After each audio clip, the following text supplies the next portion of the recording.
Thank you and welcome back to the second segment of the show for today. The topic is the rise and fall of Adolf Hitler, and we're fortunate to have with us to talk about the rise and fall of this great German individual, Alana McLaughlin. And Alana, let's pick up where we left off the last time, because I was thinking in terms of some of the things you said in reference to his background and et cetera, but speak to him in reference to however you wish. In the last segment, I talked about how Adolf Hitler's background had a very vital part in what made him the man that we know today. And so, well, I take that back. The monster that we know today. And so I basically talked about how he grew up in a normal household for that day and time, and nothing was really out of the ordinary up until both his parents passed away by the time he was the age of 19, and he was denied entry into art school. A lesser known fact about Adolf Hitler, he was really into art, and he could draw. He could draw faces and buildings from memory, but when it came to drawing full bodies and copying off of something, he wasn't very good at that. And so he did not pass the test to the art school that he applied for, and he was denied entry. So then, at that point, both his parents were dead, and he was homeless. So he was a homeless man for a while. He would live in shelters or on mattresses wherever he could find, or even in train stations. Then he decided to go back again and try to apply to art school again. He was denied entry once again. And so then again, he was homeless, but he did get an inheritance from his sister that was supposed to be left for him when his mother passed. So then he did have a little money on him. So he decided to buy some new clothes and try to freshen up his life. He started attending anti-Semite meetings where he would listen to people speak about how Jewish people are going to run Germany into the ground. And so then he started to get up and speak himself, and then he made a reputation of being a great speaker. He could get up and just talk and talk and talk. And a lesser known fact about Adolf Hitler, he had a problem with spitting. He would spit everywhere, but nevertheless, he talked and he talked and talked.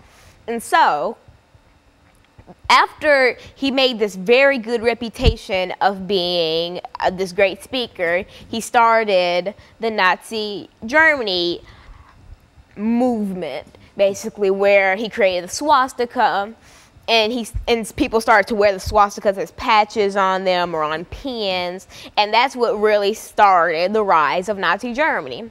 He actually himself created the swastika? Swastika? Swastika. Yes. Or he was the first one to reveal it. No one really knows. But either way, he's credited for the swastika. And so Adolf Hitler, after being known as this great speaker, was arrested and put into jail, where he wrote his autobiography, Mein Kampf.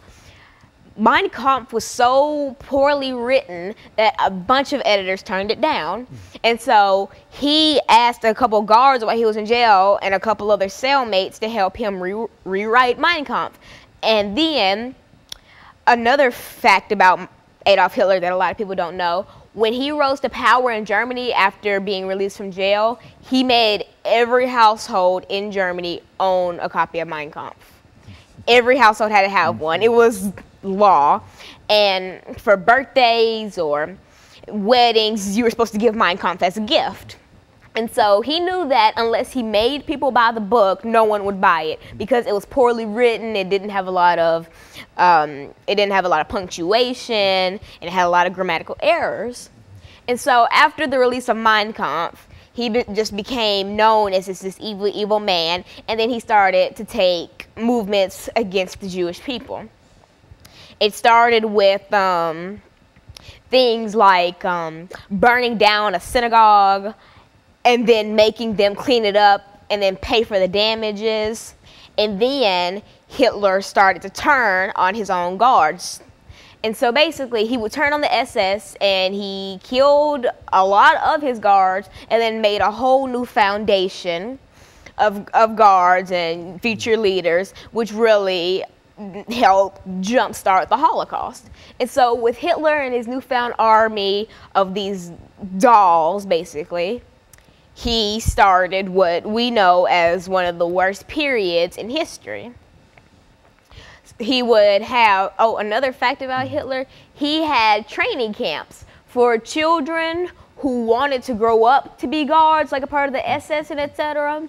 He would have Hitler like teen camps. He would have some for girls and some for males, and the girls would be taught, you know, how to stay at home and get pregnant and take care of children, while their husbands would be taught, you know, how to fight and beat and shoot guns and etc. And so Hitler made this well thought out blueprint of how he wanted the world to be run and how he wanted to exterminate the Jewish people.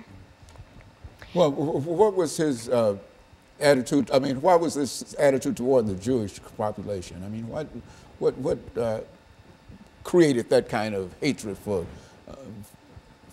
that he had for them? It's actually, that's up for debate, because a lot of people say that his hate for the Jews came from the man who denied him entry into art school, who just so happened to be Jewish. Or it comes from how in the Bible, you know, the Jews killed Christ, and he read that and just thought that he was going to take matters into his own hands and exterminate the Jewish people. But that's really a subject that no one knows for sure. And since Adolf Hitler killed himself when the war was over, no one really knows. And he doesn't really discuss it much in Mein Kampf, but he does make it very prominent that he does hate the Jewish people. And not only did he hate the Jewish people, he hated the Slavs, anybody who wasn't, you know, the blonde hair, blue-eyed type that he liked, the Aryan race. And a thing about the Aryan race, there is no Aryan race. That's always been something that no one really knows. Aryan is supposed to be a part of a country, or no, a part of a continent that houses these people. It's not necessarily, there's no real Aryan race. There's a race, as a racial, ethnic. Yeah, there's no ethnic group that's called Aryan. It's more of kind of just a group of people. But over time, that's become the definition of the people that Adolf Hitler liked.